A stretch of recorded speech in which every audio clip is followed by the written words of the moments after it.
Hello, everyone. You are listening to the award-winning To Hull and Back podcast, proudly sponsored by Old Zoological Bar and Kingfisher Fish and Chips from Hull. I'm your host, Nathaniel, and tonight I'm joined by Joe, Christian, and Will to talk about not a home defeat and a loss away from home. This is so confusing because it's normally the other way around. Essentially, I feel like this is a sort of middling week. We've just sort of kicked the can down the road. Probably all the teams in the relegation zone feel a little bit like that. But I guess at the very end, we are a week closer to staying up. Fingers crossed. How are we all tonight? And is that sort of first impression for me complete nonsense or not? I forgot we had a game. I fell asleep because of Scott Parker's incredible football. It was very tiring, wasn't it? Really tedious. I was about 3 beers deep after 40 minutes. I think I needed a bit of a kick to keep me alive, especially after a goal in 2.5 minutes or whatever it was. But Norwich is an acceptable result. I think none of us expected a point going into it because it's at home. Yes. And well, we got a point, but when we were on top in that first half an hour, if we went and got a second goal, we'd gone on to win that game comfortably. And I know it sounds a bit Michael Owen. If you score 2 goals and they only score 1, well, you win the game 2-1, don't you? But it changes the complexion of the game completely. And I don't think Norwich come out early in that second half and get the goal that they do. But either way, a point against Norwich, a team with Josh Sargent and Borja Sainz both playing in it, I think that's, not too bad. Mm-hmm. Christian, I could just tell you were going to jump in after that comment.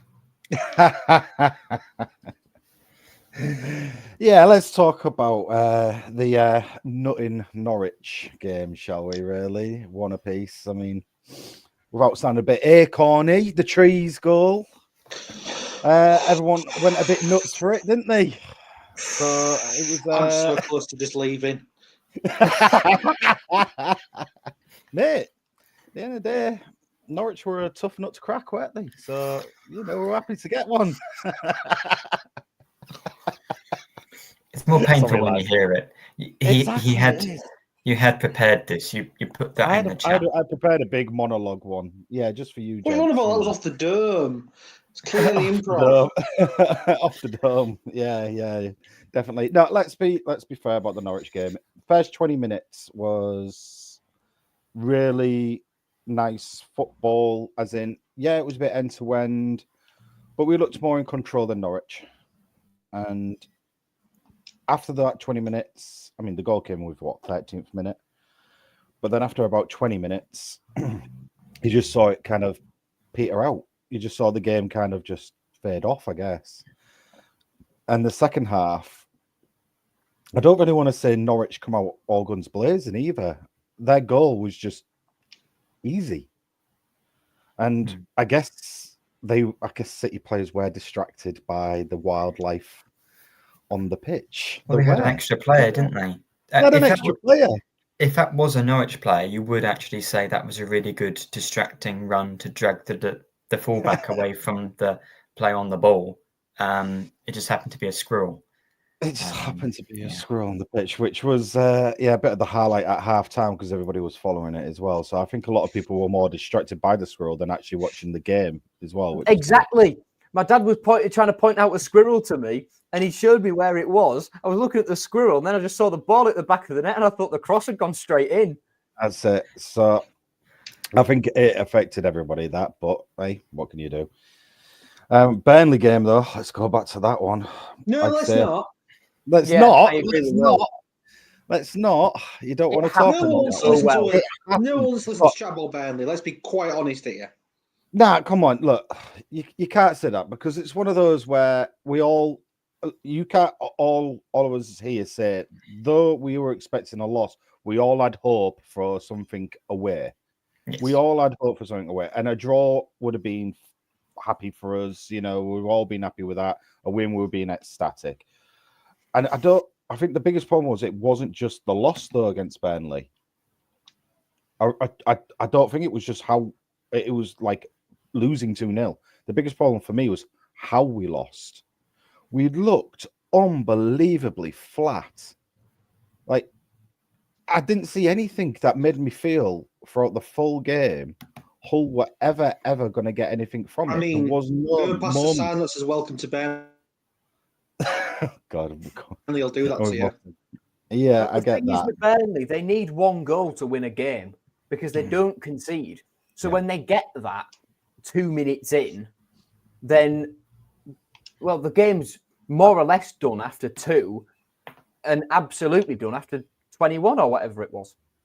Yeah, but the first 3 minutes, even though we conceded in that time frame, I thought, hey, up Hull was on, going to crack the defence there. And I have another one, don't worry. I'm not going to use a scroll up on Burnley. But a few teams who have scored against Burnley this season. Yeah, there's only a few.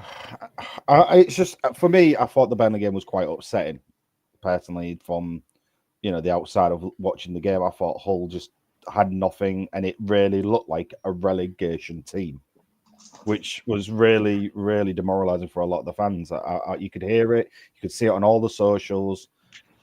Kind of the panic button did hit a lot of people after seeing that game. Though I understand Burnley, their defence is worth the full value of Hull City, pretty much. I get that. I'm not saying we are better than Burnley or whatever, but it looks like a relegation team. It was boys versus men, and it was upsetting. But then to come out at Norwich how we did, the first 20 minutes, brilliant. But then I just don't understand why we went so flat and started using goal kicks. Like the centre-backs were doing the goal kicks. Why? What was the point? You didn't start that way. And for the first 20 minutes, you were fine. But then all of a sudden, you thought, nah, let's just start kicking it from the back and allow the pressure to keep on top of us. So, look, 1-1's a good result. I don't think we were expecting a 1-1 result against Norwich. I'm happy with it. But do I actually feel like we lost 3 points in a way? Or, yeah, I do. I just think we just didn't come out afterwards. For the life of me, I don't understand why we changed from how we were playing the first 20 minutes for the rest of the game. I don't get it. What instruction came on after 20 minutes to say, do me a favour, lads, hold off, don't bother doing X, Y, Z. Instead. Yeah. The panic button was pressed. Well, they lost that same momentum when they went 1-0 up against Stoke as well. Though I think they played a little bit better because it was 40 minutes rather than 20 minutes against Stoke.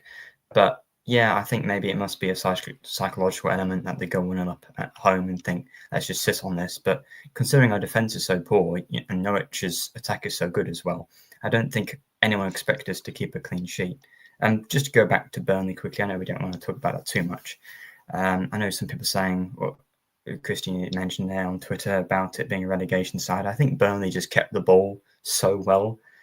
It's not great, and it's frustrating to concede the goal so early because you play into their hands. That's now 11 clean sheets they've kept in a row, extending the record because they just got one against Preston 0-0. But I think overall, I think maybe a point against Norwich and loss against Burnley, I'm happier with that because we just stopped the rot at home. It's not a great result, but to battle out and get a point when they couldn't have even do that against QPR and Stoke, who aren't as good as Norwich, I think it's something to kick on. And really, you want to go unbeaten at home for the rest of the season. So it sets that up. I don't know whether we're going to do that, but even if we drawn against QPR and Stoke, we'd be 3 points off the bottom 3 rather than 1, and you'd have a little bit more confidence. So I'm not displeased. And to be honest, considering we played much better against QPR and against Stoke, and we left with nothing, I'm much happier with a poor performance for the last 70 minutes or so and get a point, which is what we need to do if we're going to stay up. Obviously, I think performances at this point throw them out the window. Yeah, I think it would be more worrying at the home form if we weren't playing well at home. And we were losing badly, but there's been positives to take out of Stoke and out of QPR. But yeah, Norwich they're a decent side. They're an inconsistent side, but they're a decent side. And yeah, I'll absolutely take a point against them every day of the week. With regard to whether we'll go and beat them for the rest of the season at home, Nathaniel, just looking at who we've got. Is it 6 games left, or is it 5? It's Plymouth, 6? it's Oxford, it's Luton, it's Coventry, it's Preston, and it's Derby. Coventry, although they beat Sheffield Wednesday yesterday, one of my mates here at uni, he's a big Sheff Wednesday fan, and he said it's the best he's watched them play all season, yet they walk away with nothing. And, you know, another conversation I was having about that Sheff Wednesday Coventry game says Coventry are terrible, but they're in a solid enough position in the league. That's the standard of the Championship this year. It's poor. So every team we've got left to play at home is beatable. We need to be beating Plymouth, Luton, and Derby especially. 100%. But Oxford, Coventry, Preston, more than beatable as well. I think Coventry is the only one there that if we weren't dreadful at home, you could say, oh, not that you wouldn't mind losing at home to Coventry, but that you might expect that. All the other teams we really need to get something out of because they're either below us or just above us in the table. But Coventry, of course, they're actually doing Frank Lampard's Coventry City. Correct. Are doing Thank quite you. well after their change of manager. So yeah, No, a point change on of the club board. name. Oh, sorry. Yes. They've taken it much better than we did all those years ago.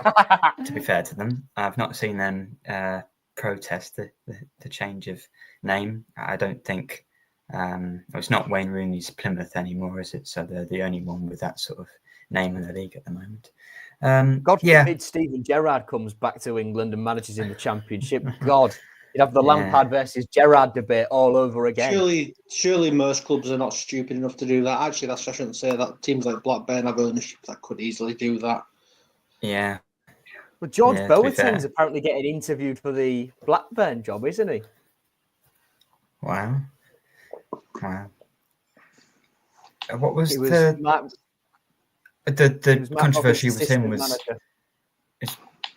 Thomas Asante, that signing? Wasn't that the Boateng controversy I'm remembering? So he joined Coventry after Adi Vivash left to be Matt Robbins' assistant.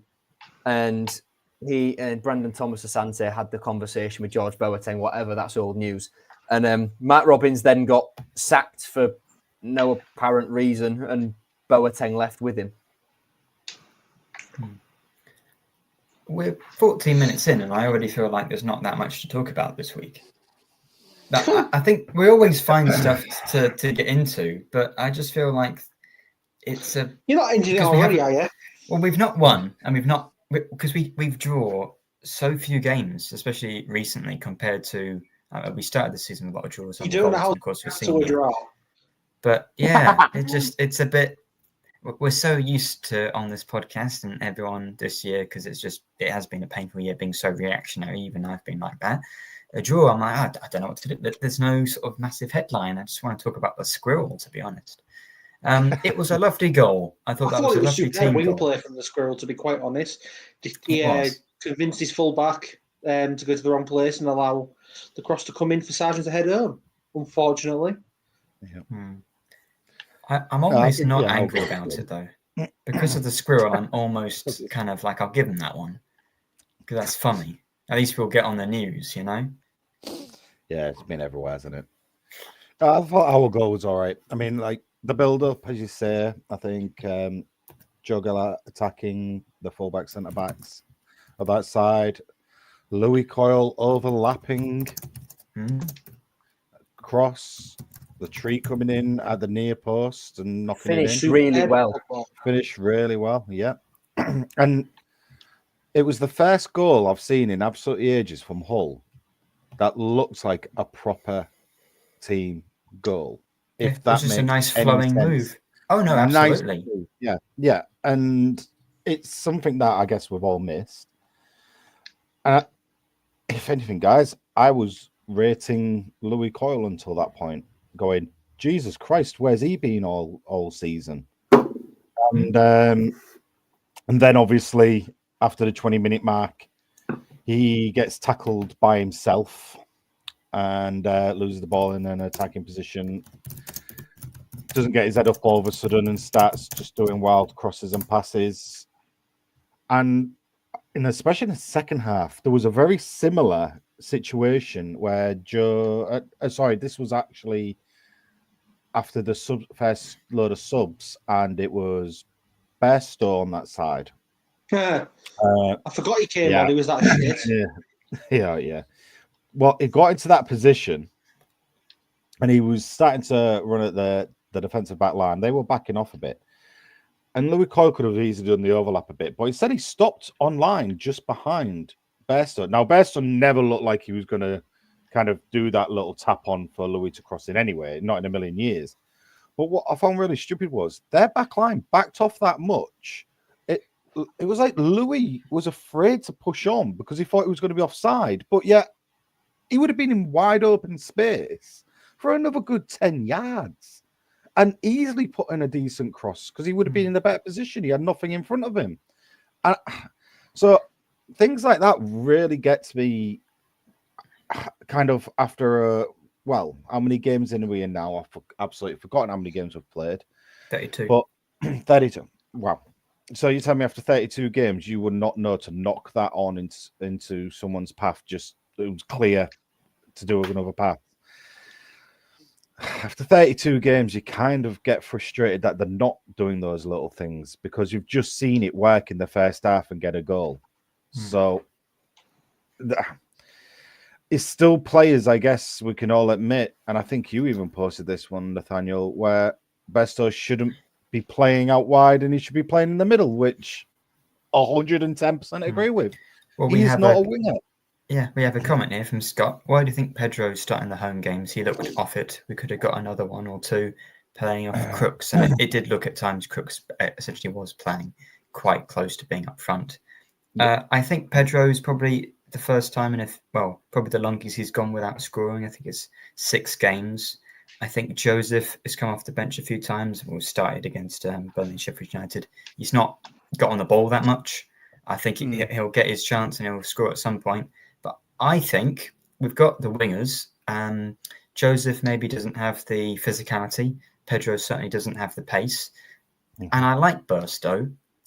I don't think he's a winger. I think he's sort of spent on the wing. He might have, doesn't want to do that anymore after sort of just filling in there and done okay, like a 6 out of 10 most times on the wing. I feel like maybe put him in the middle. Give him a go there because he can play there. That's his number one position. That's his bread and butter, isn't it? Yeah, because I think Gelhardt looks decent on the wing. I think with... Sorry, go on, Joe. Christian, go on. Oh, right. We've both done it now. We've both done that one, yeah. But I'll do it instead.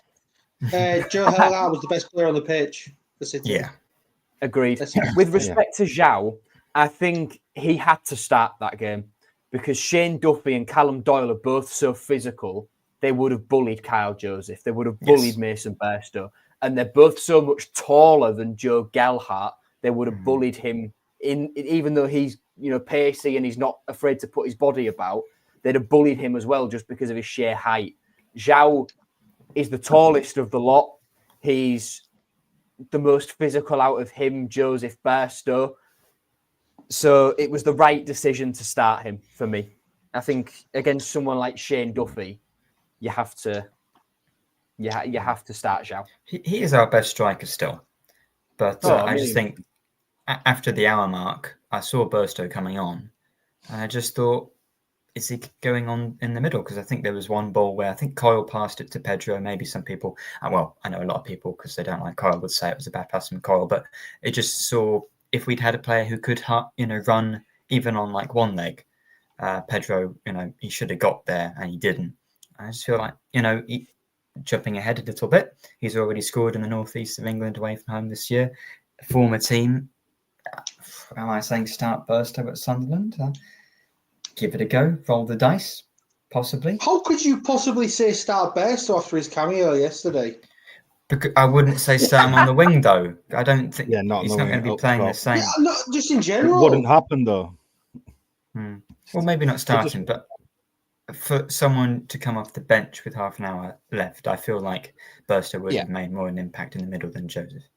Yeah, no, I actually agree on that way. You could have brought Bairstow and bung him in the middle, and he would have done a heck of a lot more. It was kind of a weird setup as well. I say weird. So I know we're going to go backwards forward between the two games, but when I saw Pedro against Burnley, if you look at the three, like Pedro was sitting deeper, and the two wingers were actually more narrow in the middle. And I actually really liked the look of it, where knowing that they were going to run in and cut inside, and Pedro dropping off as that kind of angle to shoot at.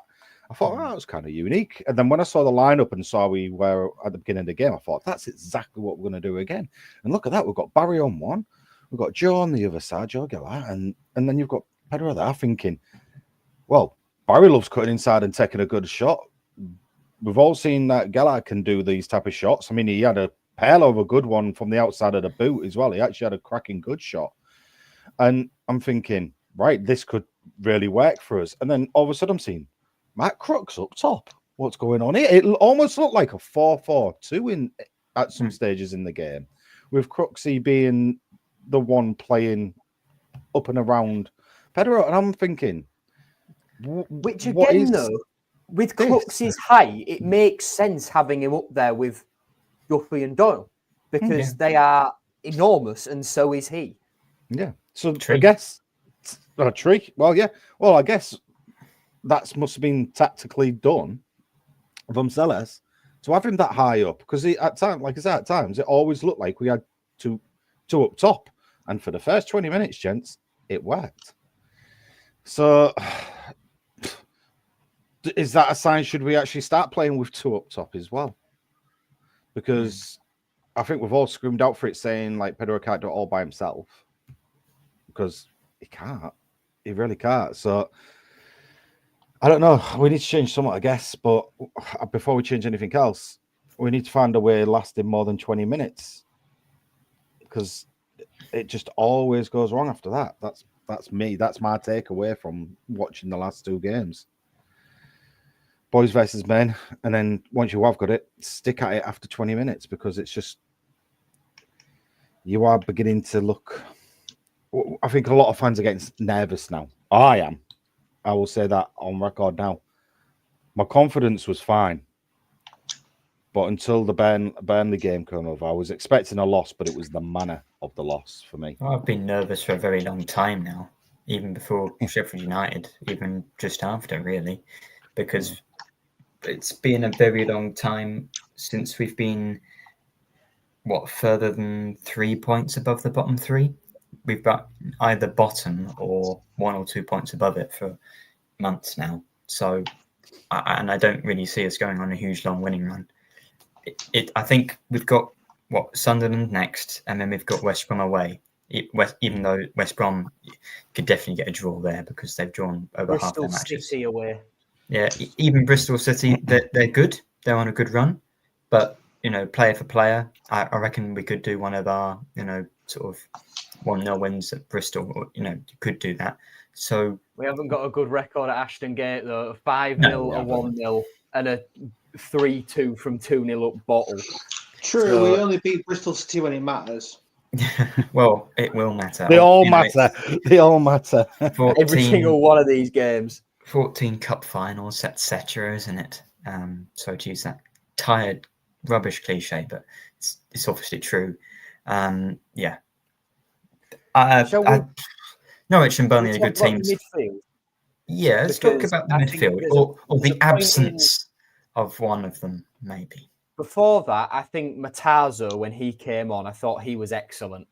I thought he just fouled people. I think the last two games he's been bad. Maybe that's contrarian. Go on. I thought Burnley, the midfield was like non-existent, full stop. But I thought Matazo came on and you could see his class. So I think that change should have been made soon. I think the one thing Ruben gets wrong, especially at home, is his changes. His substitutions are quite poor. I think bringing Kamara, I can see why he didn't start Kamara, and I get the argument for it. But bringing him on against his old club when he's going to be on the side of the pitch that the opposing fans are, when he's an ex-Norwich player and he got abuse from him at Carrow Road, he got the same boos here, it was always going to be tough for Abu. Burstow, we've discussed, was terrible. And then what was the other one? Joseph, didn't touch the ball, did he? Matazo was the only change that, worked, and it was too late. And then Slater. Yeah, Regan. I think Regan was steady. Very one-directionally faced in all his passing. Wherever direction you received the pass, I don't think I ever saw him once open his body to change where it was going. It was always, I'm facing this way, which was a bit, I guess that leads us on to why was he the one that was subbed on over the one that's been brought up from absolutely everybody in the world. Well, in the whole community, let's call it, and all the rumors going about saying, oh, it's because we're going to be triggering X, Y, Z. No, it's all come out and said it's not. Well, it's definitely conspiracy theory time with Gustavo Puerta. So pretty much everyone has confirmed that we are not playing him for football reasons. I feel like there has to be something in it more so than maybe it's. I don't personally believe it myself, but maybe we haven't or anywhere that he's nowhere near close to the clause where if he plays that amount of games, we have to pay the money. And maybe even if he was, maybe we would pay the money because Edgen likes to sign players. We know all that. I feel like there has to be something else, and it might just be something as simple as that says he didn't sign him. He was playing him in December and January because we didn't have the other players, and he'd much rather play Cooks and Matazo. And I guess that's fair enough. But I just think it's heightened because we're in a relegation battle. It's heightened because he was man of the match or player of the month, sorry. And it's heightened because he hasn't played a single minute in the last few games as well. If he was coming on as a sub, then you could understand, okay, well, he's still part of the squad. But for him to not play a single minute the last few games, I feel like there's more to it than just football reasons. Has Puerta upset Sayers in some way, or is there some sort of thing with the money still? I don't know. Joe, what do you think of the Puerta situation? I think Ruben said it is obviously harsh, but I don't think it's like conspiracy theory time. A lot of managers, when they say things, they can just be saying what fans want to hear. Yeah. Example, Tom Cleverley talking about Ryan Porteous the other week. He said there's discussion that Ryan Porteous is going to leave, and there's been a bit of a rift and a disagreement between yourself and Ryan. What's the situation there? He says there's no problem at all between me and Ryan. There never was. We've buried the hatchet.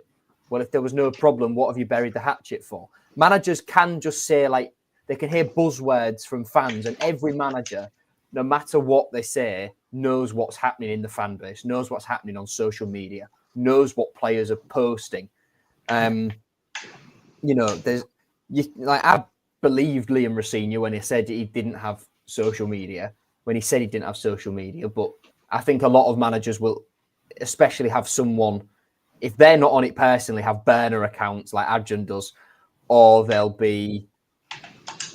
have someone as like a spotter trying to see what's going on. Well, it's probably not even they're going to have like their weekly email where they said, here are the top 10 most interesting tweets that you missed out on, Liam. But it's more, they're not stupid. They know what people are going to do. They know what the feeling is. Yeah, and absolutely. I think Ruben recognises that. And I think Ruben isn't one of these managers who just says things to please people.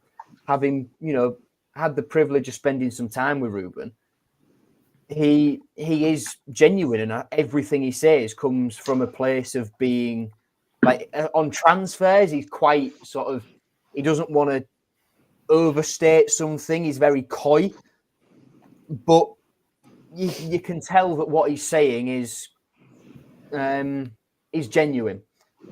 So I don't think it's conspiracy at all. I know Mike White put a tweet out saying that he's spoken to a source at the club, backing up what the manager says. So I genuinely just think it is selection, and I think Gus will be back in the team at some point. But to chuck a bit of conspiracy theory in there, it might be that Mike's source is just trying to try and calm stuff. But I very much doubt that. I think the position Mike's in, I think he would get told the correct info.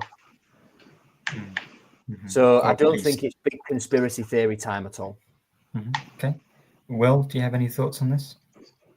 No, because like everyone has already said, it's absolute bollocks. He's not been dropped so he doesn't have to meet a clause. He's been dropped for footballing reasons. But people have to find a way to drag down the team in some way. People always seem to have to find a way to do so. So I suppose people will never believe the club when they don't want to, and will believe them happily when they do want to. Do you accept the footballing reasons for players? Yes, because it's true. No, but not accept. But do you think maybe he should be involved?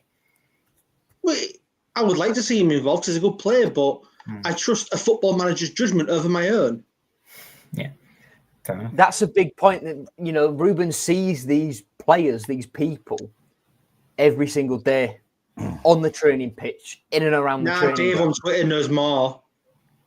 Oh, I forgot about him. Yeah, of course, Dave does. I think, yeah. Will makes a good point in that, we all believe the club when, well, I say we all, most people believe the club when they say, when, we hear the noises that Chris Badia's the man we wanted. It just took some time to get it over the line, when he so clearly wasn't. But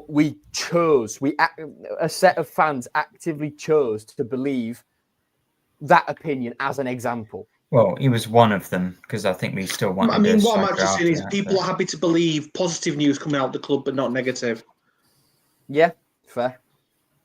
Well, isn't it positive news that we are? And vice versa, the other way around. People are happy to believe negative news, but will refuse to believe positive news because they'd rather be proved right. Yeah. Christian, anything on Puerta? As a player, obviously, I think I've made it announced that I really like him as a player even from the start of the season. I think, though, he's one of those type of players that can bring the ball down, turn his man, and nip at the heels of the opposition to try and get the ball back. Is his style. I still think he hasn't reached his full potential peak of where we expected. I will agree with a lot of fans when it comes to that. And that's why I do think it's more of a footballing decision than anything, because he isn't playing as good as he should be. But then when we compare him against other named person centre midfielder who takes a lot of criticism, you try and compare the two. I think this is where a lot of it stems from. Bringing on someone like Slater over Puerta is where a lot of the queries and questions are coming up from. In other words, people like to criticise Slater because we've had him since League One. And in the same way with Louis Coyle and the same way as Alfie Jones, forget just how unbelievable they were last year. Yeah, no, I agree. For me, though, when I start talking about things like this and comparing players, I'm a here now within the moment form type of person. You could have been the best player for us last season, but if you've come to us this season with zero form and there is someone playing better than you, I will generally say, no, why are you playing at the moment if you're not on that? And that's my mentality when I look at this. And this is, I think, one of the reasons why I've said quite a bit about Coyle, I guess, this season, because though I love Coyle to pieces, and I will always think Hull City legend, this season I think he's pants. And you know what, Christian, I agree with you, but the suggestion from some that Louis Coyle is a League One player and has only ever been a League One player is complete and utter bollocks. Because he was unreal when Rosinha first took over, and last season he had Jacob Greaves not been as good as he was. You know, the three that were in contention for player of the season there were Philogene, Greaves, and Louis Coyle. Yeah, it was. And that's the thing. That's what I'm trying to put down. Like, looking from the Slater point of view, exactly the same thing. You know, he had a great season last season, and he's had really good seasons with us since we bought him. I've not really had any hatred or like that. I will never hate a player in that type of respect. But this season, I will state that he's just kind of. I can see the voice there. I can see the effort there. But the simple things of just opening up and letting the play progress, he's kind of shut out of his game. He's just too one-dimensional for me this season. And with Puerta, he isn't. He will scrap, he will chase, he will nick the heels of people. Yeah, all right, he might give away one or two fouls, but he's doing those fouls to prevent the attack against us. He will take that hit. Whereas I believe someone like Slater won't as much because he doesn't think in that headspace of taking a professional foul a lot of the time, intentionally anyway, unless it's blatantly obvious and he has to do that. And I think that's the reason why there's all this Puerta stuff coming out, is because of like I said, the Slater side of it. Would I want Puerta next season? Yeah, I would. I really would. I think there's a hell of a lot more to come from him. And do I feel like he should have been on instead of Slater? I do. Even when his form is not his form, but his potential isn't as high as it should be. When you have someone that can battle in the midfield, terrorize midfielders and terrorize back lines, 10 players pretty easily, to be honest. The only downfall to his game is sometimes he don't get his head up fast enough and he kind of doesn't play the right pass, I would call it. He puts his teammate into a predicament when he does quick passes that they're not ready for. But then again, is it that he's more ready and that other player that he's passing to should be ready to play a quick 1-2 knock? You don't know if they're not up to the same level in the headspace, that they're not trained together enough. There's all these factors. And again, it's down to football. So it is simple as that. If Sellers doesn't like what or where Puerta is at, who are we to argue? Like Will said, Sellers is the manager. You would hope he knows more about football and the players than we do. It's as simple as that. But would I have played him? Would I have given him an attempt to see? Yeah, I would have, from my point of perspective. I think everyone just needs to realise, look, calm down. It's not a big conspiracy theory. It's just another central midfielder. We've got 18 of them after this. Well, and we have Lincoln as well, who I think is fit now, but he wasn't on the bench. I assume that's not a conspiracy, though, is it? Lincoln's fit, but he's not playing. What's going on there? We've just signed him from Fenerbahce. He will not play more than 5 games for Hull City. Nordin Amrabat. He won't play more than 5 minutes, Joe. Than Lincoln. Won't play more than 5 minutes. It's a player we've bought. Lincoln to this day it makes 0 sense to this team lineup. I don't understand it. What role does he fit into Salas's team? Fenerbahce, mate.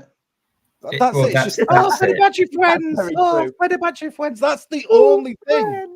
Fenerbahce friends. That I can't think of anything else.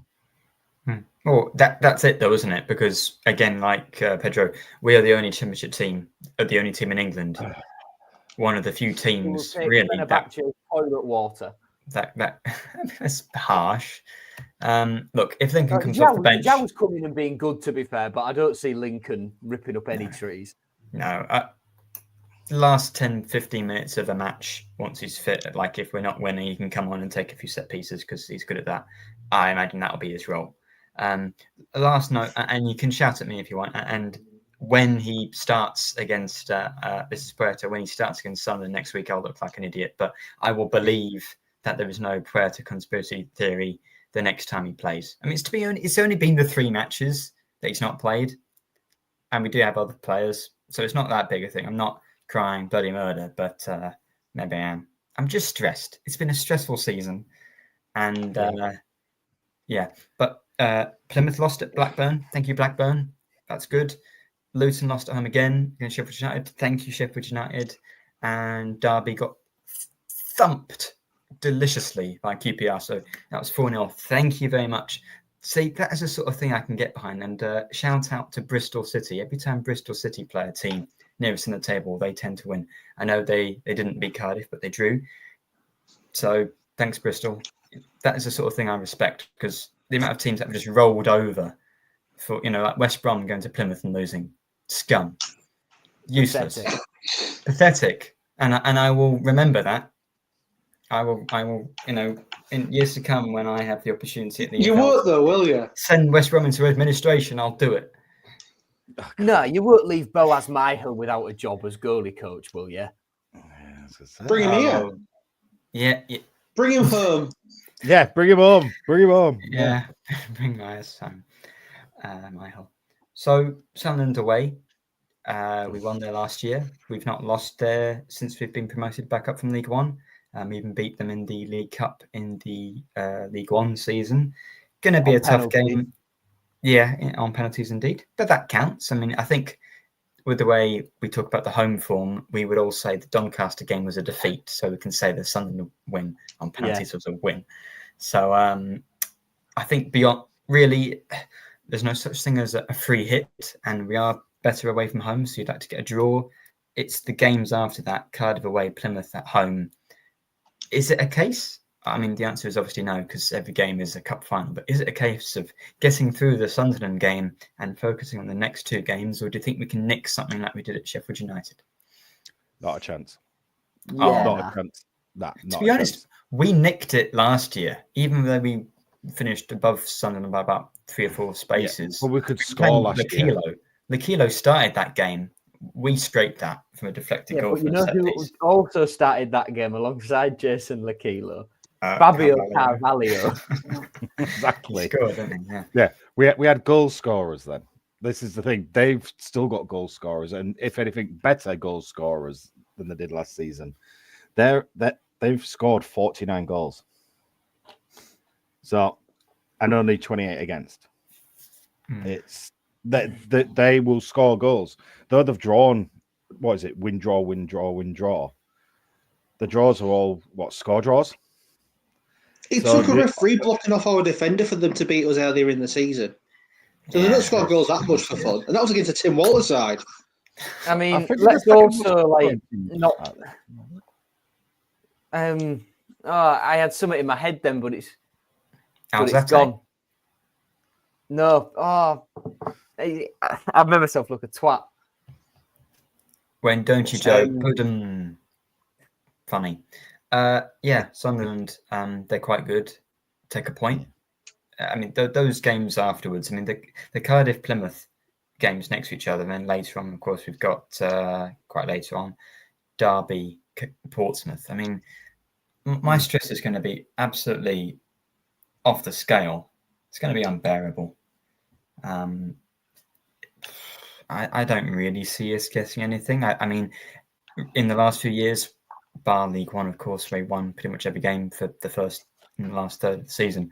Our home and away form has never been good at the same time. So I'd like to think we've lost away, then we've got a point at home. We need the home form to be better. I'd much rather our home form was just good and we could win all those games. So we'll look forward to those. Would we make any changes? I mean, we're talking about the people that have had a lot of criticism, Jones, Slater and Coyle. Have those three done enough in that draw against Norwich to warrant starting the next match? I think that's the main question you want to ask after not losing a match, perhaps. Yes. I don't think Slater will. I think he'll bring Matarzo in and keep Crooks there. Yeah. But yeah, Jones, who else have we got, really? Well, Hughes won't be fit by that point, will he? So he might make the bench, but not that fit. And then McLaughlin will be at left back. I thought he actually played quite well yesterday. And for someone that can't run, just like Pedro, he can dribble. Him and Louis Barry were combining really well. Yeah, McLaughlin actually did some little neat footwork to get round a player. He did. He did, you know. He did. If we had him on the wing ahead of Lakilo last season and Twine Traore, we would have got top 6. It kind of faded off pretty fast for him, though, let's be honest. When he had to sprint back. You can tell it was a centre-back pace, not a winger. Or wing-back even. It was a bit of a slow one. Nah, the game's coming up. I mean, let's be honest, Sunderland's going to be tricky. Bristol. Like, we never do well at Bristol. So, it's... Do we go off tradition and not do well, or do we go off our new tradition where we play just a little bit better away than home? And then Cardiff as well, isn't it? Well, we've won 7 in a row against them, so you'd really there's like a win. to There's think 3 points. Surely we can cash in, an 8th in a row against Cardiff. We always beat them. It'd be typical the one year we desperately need to win against Cardiff to help stay up. Well, that's the one for February. My call was for the remaining games. This is from Burnley. I said I'm expecting 4 points. I was expecting the point to actually be Burnley and the loss to be Norwich.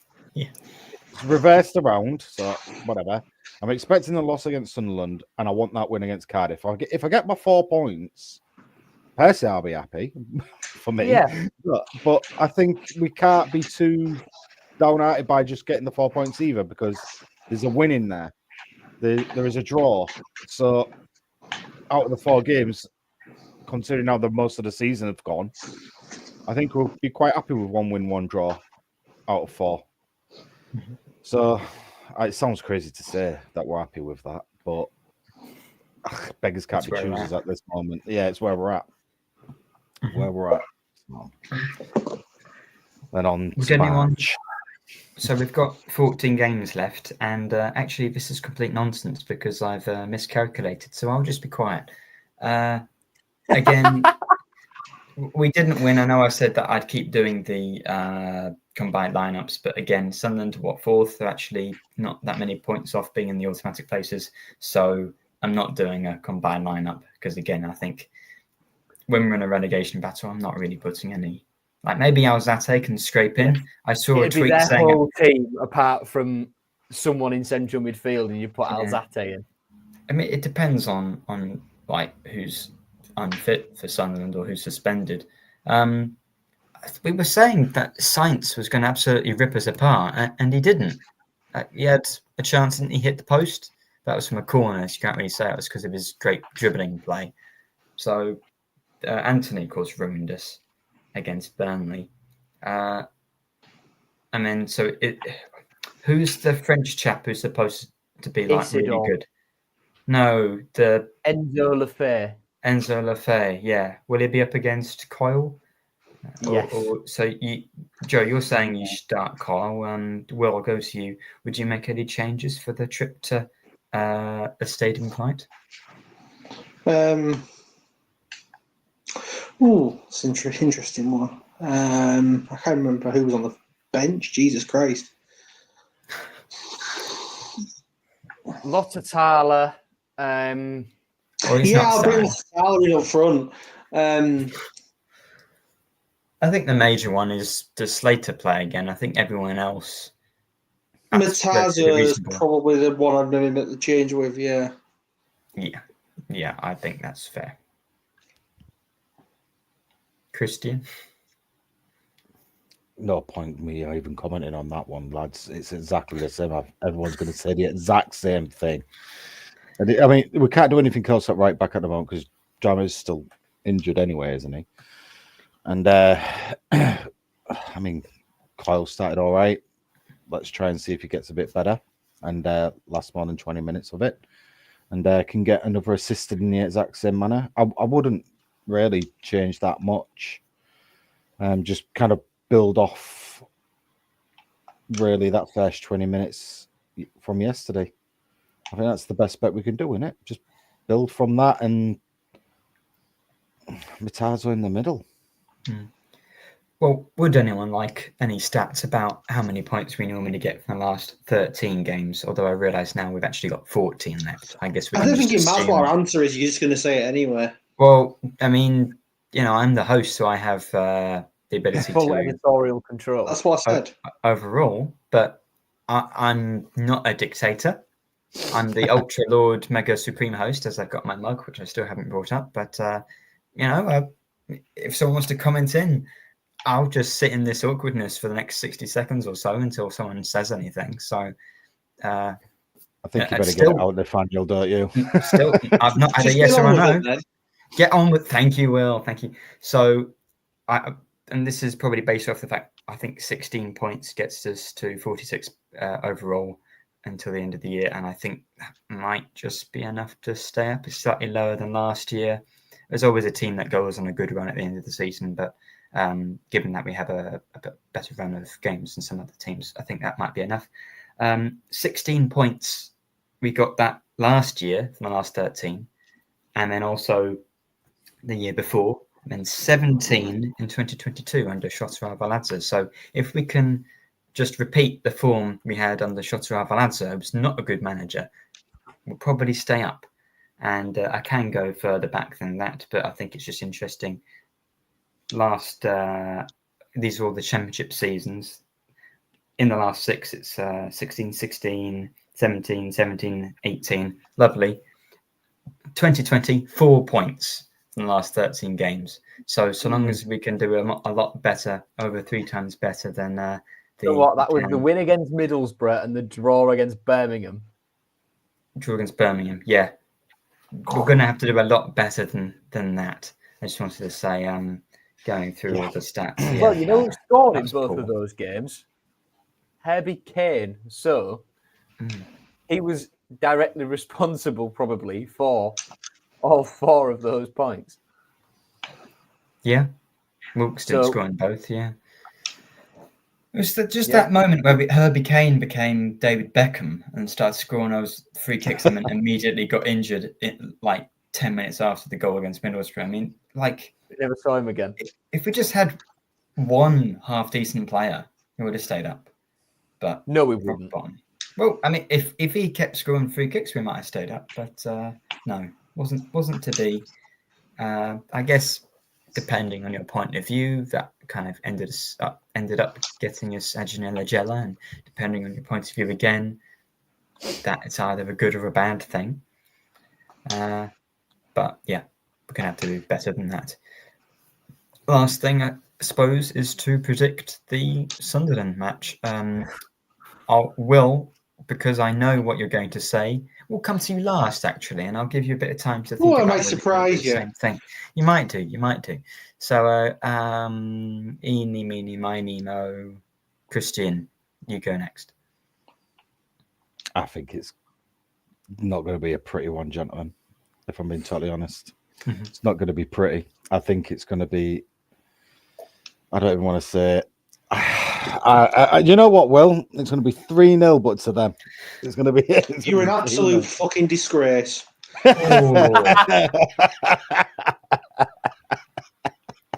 a similar vein. Yourself.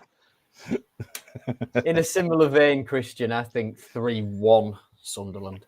This is disgusting behaviour. What coming up here? This is horrendous. Oh, well, here's a stat. Sunderland haven't lost at home this season. There you go. So that run has to end eventually, doesn't it? Clearly. Oh, yeah. Yeah, the last. Well, I like this positive thinking. So I like it. I mean, Plymouth drew there.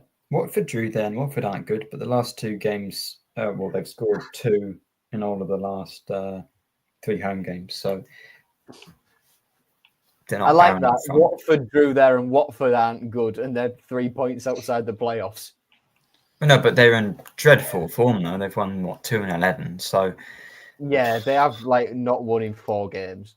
The evidence there says... No, sorry, they won yesterday, didn't they? Yeah, they won yesterday. Sunderland won, yeah. They beat... Before that. Someone. I don't know who they beat. But I think the evidence is there that if you have a lot of goal scorers, then you can get a point at Sunderland, but we don't. So... yeah, I might go 2-0 loss to Sunderland. Joe? It's Will. Oh, Will. Surprises. Well, you already know the answer. It's 3-0 Hull City. It's always 3-0 Hull City. It'll always be 3-0 Hull City. The only time you've been Joseph hat-trick off the bench. After starting Burstow, yeah. No, maybe Burstow hat-trick, 3-0 win. Maybe I'll say that. I wish I could mean that, but I just don't. No, Yeah. Sunderland fans will meme it like what happened with Sheffield Wednesday last year.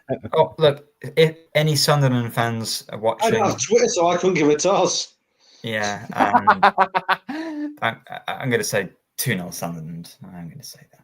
Yeah, but both goals from our own corners as well. Just for a throwback, you know.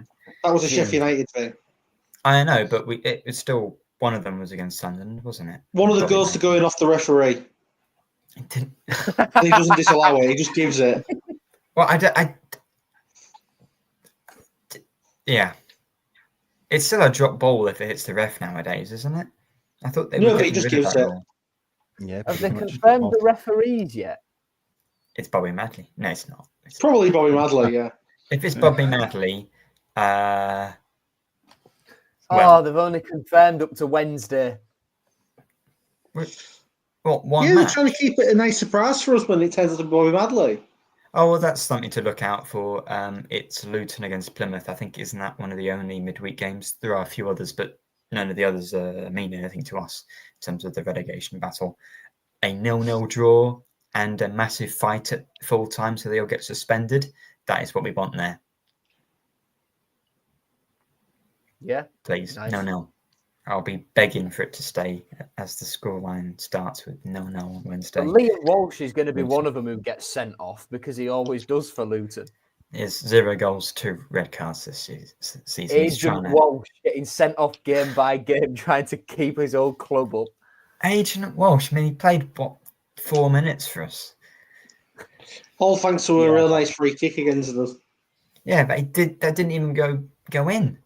That's the extent of Shota Abelanzi's transfer policy. Sign That's his anyone who legacy. really scores. Yeah, gosh. Okay. Anyway. Well, Joe, Christine, Will, thanks very much for joining me. I'm going to try and actually do the outro right this time because last week I just awkwardly ended the video. So, Joe, do you want to just say something whilst? Oh, you've put the outro video on all ready for me. That's beautiful. Wow, I'm really glad people are hearing this. It's great, isn't it? It's great. So, yeah, we'll see you next week after hopefully a return to some good away form for the Tigers. See you.